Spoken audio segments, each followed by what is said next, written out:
Alright, so at first we'll start with all the liquid ingredients. That's a mess. Uh.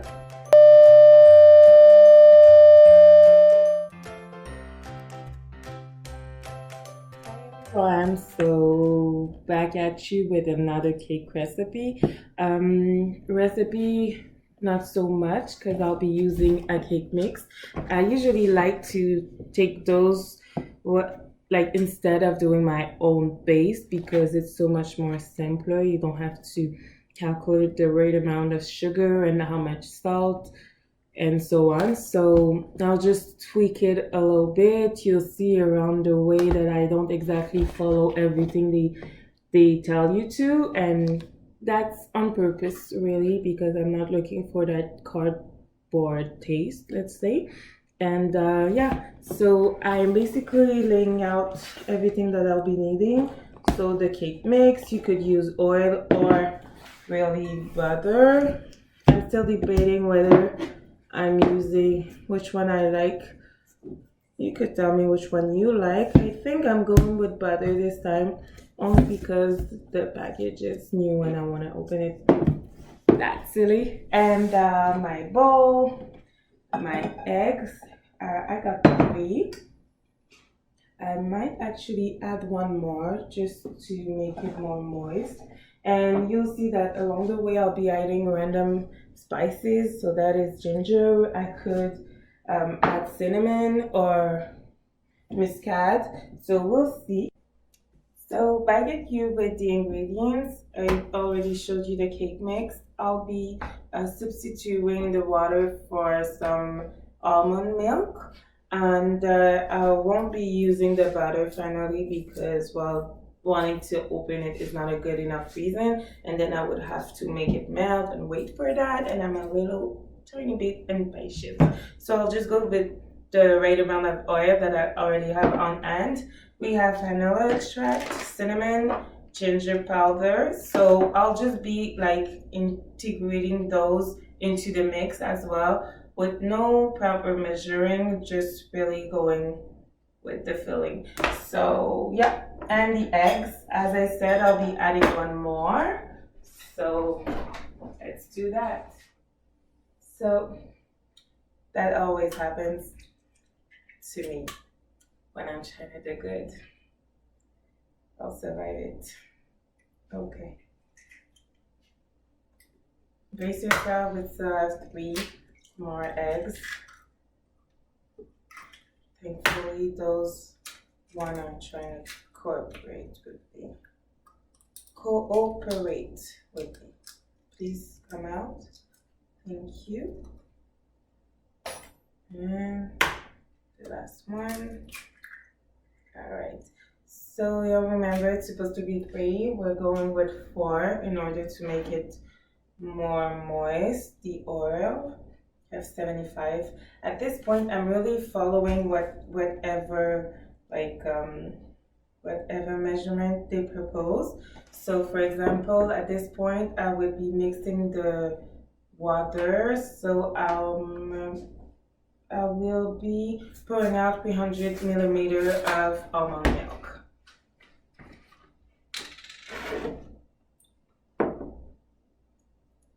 So that's 250. And then another 50.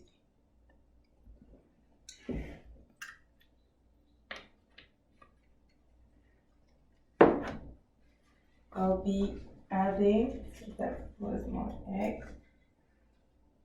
I'll be adding some ginger powder. It's really ground ginger, nothing fancy.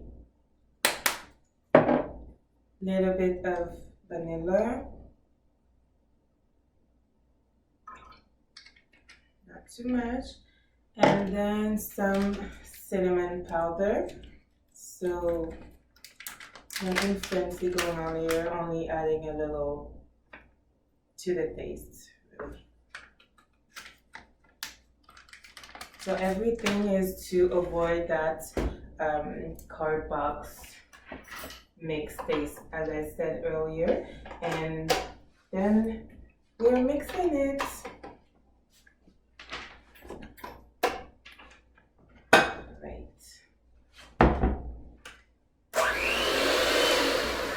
just checked to make sure they won't fall off when I start.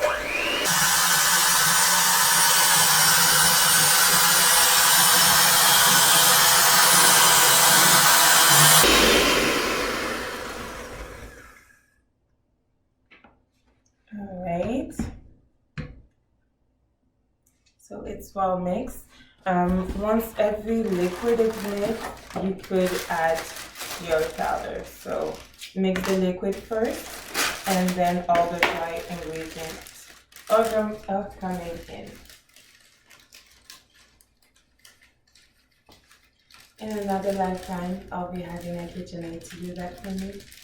But for now on, we're mixing with the mixer.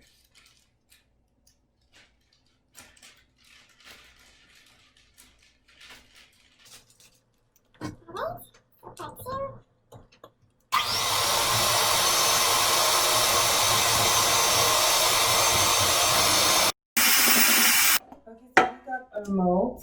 I like to prep them with some wax paper, so papier serré.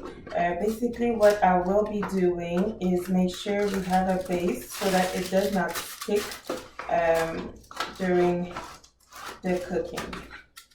So I'll be measuring, I'll be measuring the mold itself and then cutting it in kind of a circle so that it fits perfectly and it doesn't have that kind of mashed paper thingy on the side. So again, with the both molds, as I said prior, I'll be trying something never done before. I want to take two cakes and put them one on top of each other to create a more higher one. So like this, what I'm basically doing is putting it in a circle, and by taking a really sharp knife, just kind of tracing a circle inside the mold itself. So on this side again, and then it doesn't have to be totally exact, because at the end of the day, if the major part of the cake does not stick, the whole cake won't. Except if you really don't have a good cake, because once it's cooked, it has to move as one piece, okay? And I did actually a prior video on how to do a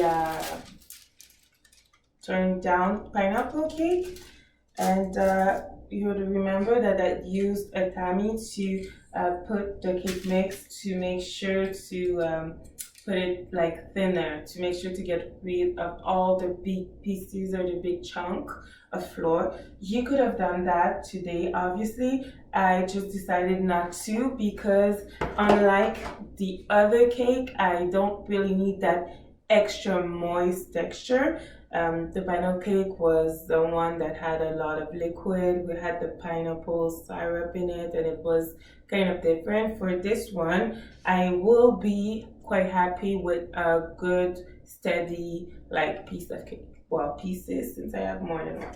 So that's why, but it's always useful. You can and will most probably always use it. So right now, I'm going to do the same thing for the other one. And as you can see, the mold itself is really not that big. So I'm basically using the same cake mix for both cakes. So both cakes that will become one big cake. As you can see, once you cut it with the knife, it kind of creates a path, and you can just rip it off.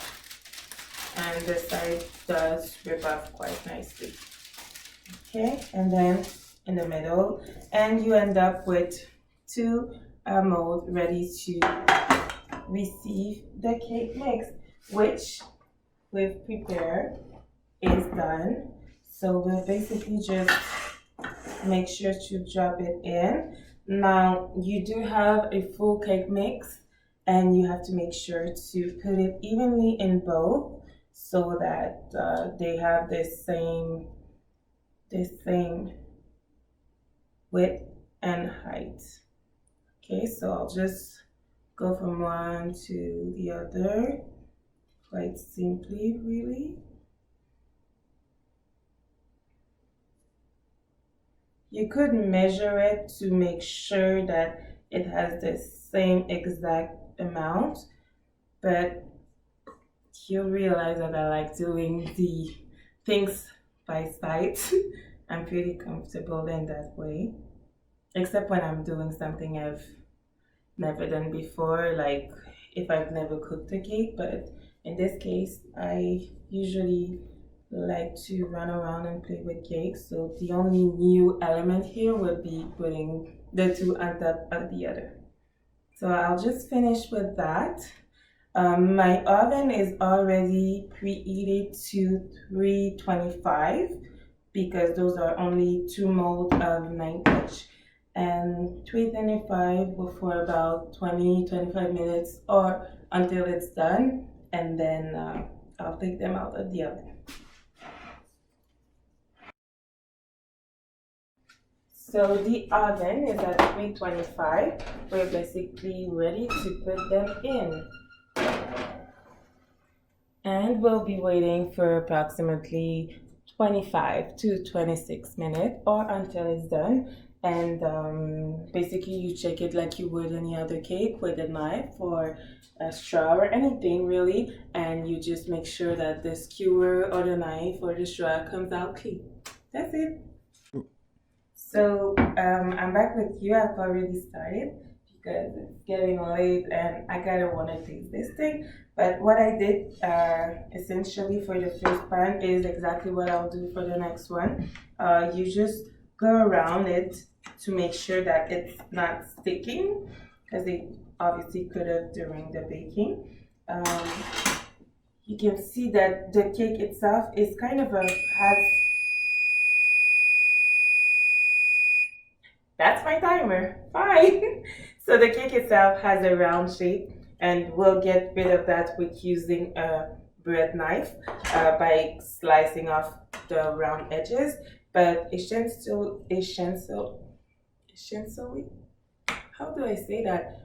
Well, whatever. You'll just be flipping your cake over once. Okay, it's not flipping. I might have some more work to do. Yeah. Okay. All right. So you want to flip your cake over. You get rid of the wax paper. It's basically the round one we put at first. So you gotta find a way in.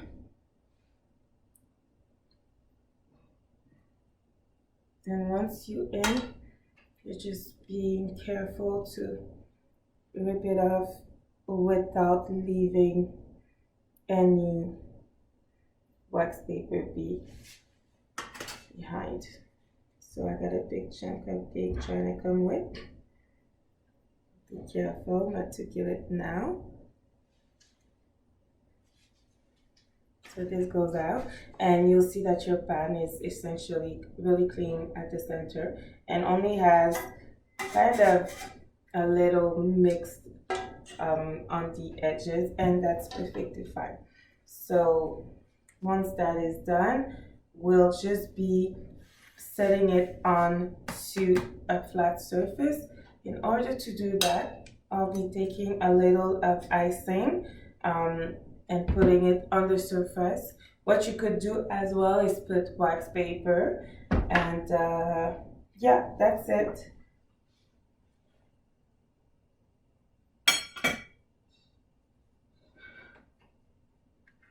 So I want to make sure it fits, coming in with the bread knife just to make sure it's. Now this one is not so worse.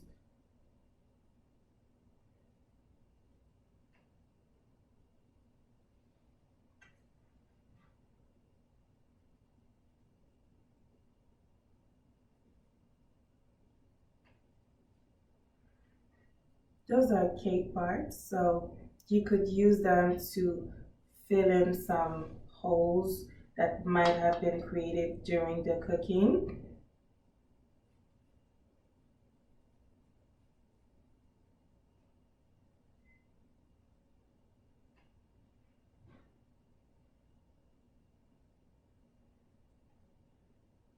And once you have a relatively flat surface and one which whom you're happy with, you could then start to put your icing to make sure to put both on top of each other. So I'll be doing the exact same thing with this cake that I've placed. And I'll see you right after.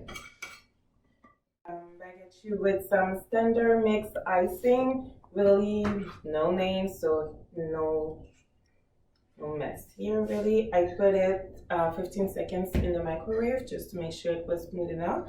Usually when you're going to use it, you have to make sure that it stays outside at ambient temperature. So I'll be using this tool to make sure it goes well around, and just going over with the icing on top of the cake. Of course, you have to make sure that your cake is well cooled down before you use that. As you can see, I kind of have some chunks of cake coming off of the cake onto the icing. That kind of means mine could have rested outside a little bit longer, but it's not a big deal since I'm trying to make a layered cake. There's obviously another cake that will be standing on top of it, and I actually believe, sorry, that it won't be noticeable like in the case of the cake itself.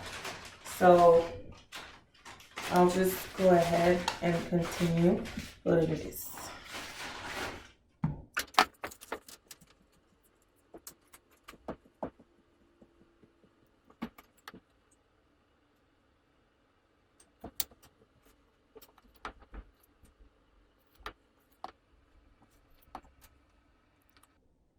Alright, so it's basically done, and in my honest opinion of someone that trying this for the first time, I believe I'm finally ready to put my other cake on top.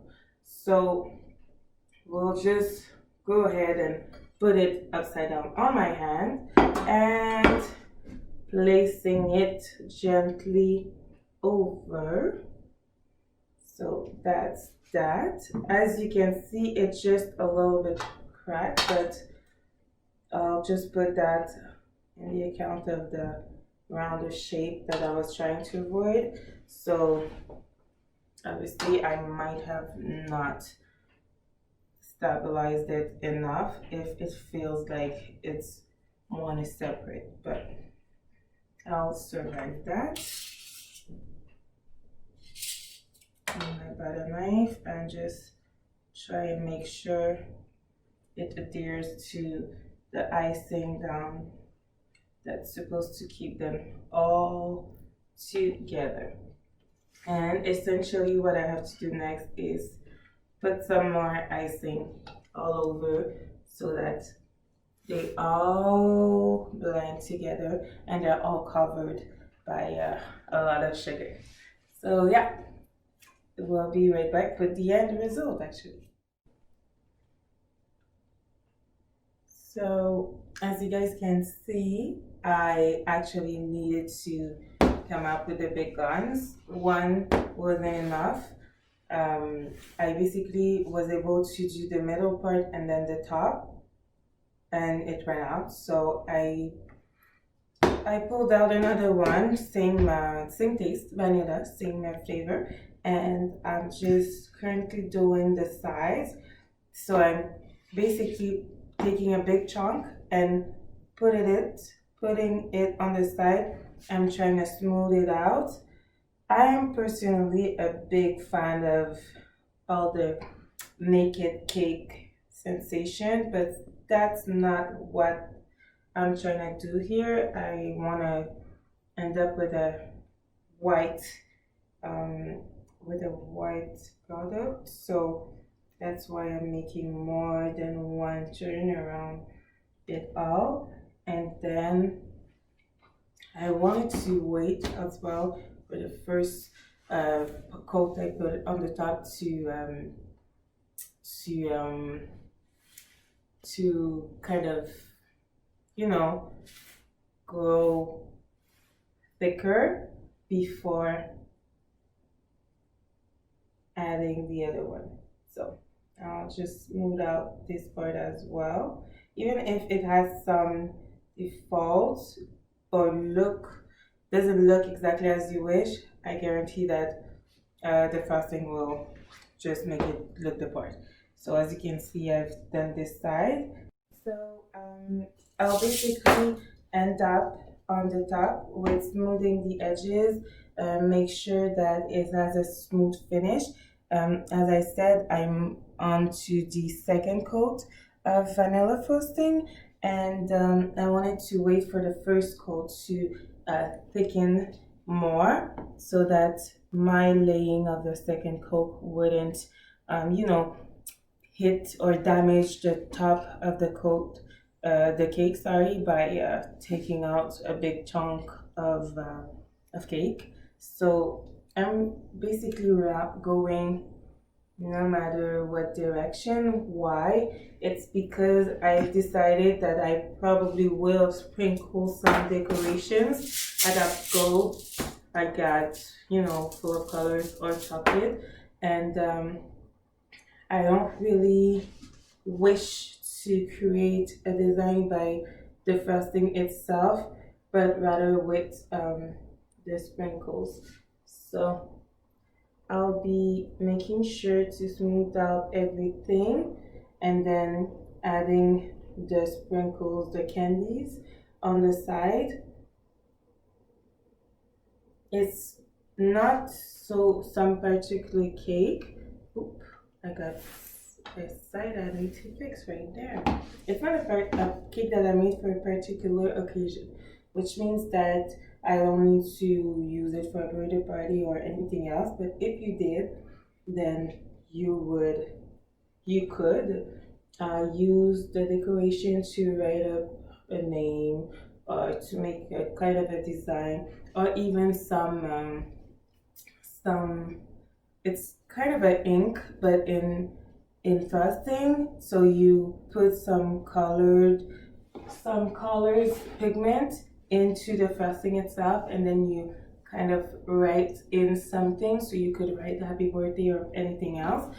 For me, as I said, I'm not looking for that effect, so I'll just sprinkle on top of the cake, really in any direction, and then as soon as I'm done with that, I'll just put out some pictures of the finished product at the end of the video. I'll always also, wipe clean the whole shape, because as you can see, there's a lot of frosting on there.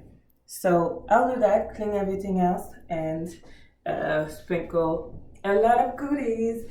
And yeah, that's it. That's my take on a layered cake.